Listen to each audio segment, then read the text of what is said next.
Hello বন্ধুরা, আমার চ্যানেলে তোমাদের সকলকে ওয়েলকাম জানাই। আজকে তোমাদের সাথে শেয়ার করব কাঁকড়ার ঝালের রেসিপি।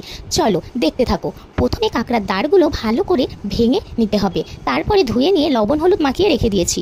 এরপর এই কাঁকড়াটার জন্য যে মশলাটা তৈরি করতে হবে সেটা হচ্ছে কাঁচা লঙ্কা, পেঁয়াজ কুচি, আদা কুচি, রসুন আর কিছুটা পরিমাণ সর্ষে দিয়ে একটা ভালো করে পেস্ট বানিয়ে নিতে হবে। এরপর কড়াই গরম হয়ে গেলে ওর মধ্যে পরিমাণ মতো সর্ষের তেল, জিরে সম্বার আর শুকনো লঙ্কা দিয়ে দিতে হবে।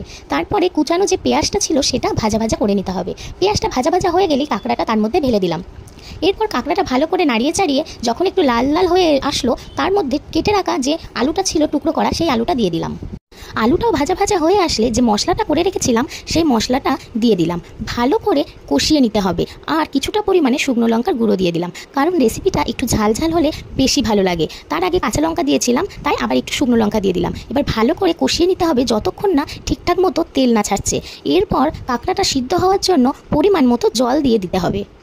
জল দিয়ে ভালো করে নাড়িয়ে চাড়িয়ে নিতে হবে। এরপর ঝোলটা একটু ফুটে আসলে থালা দিয়ে ঢেকে দিতে হবে। ঢেকে দেওয়ার পর ঝোলটা ঠিকমতো ফুটে আসলে, ঝোল শুকিয়ে আসলেই রেডি হয়ে যাবে আমাদের এই কাঁকড়ার ঝালের রেসিপি।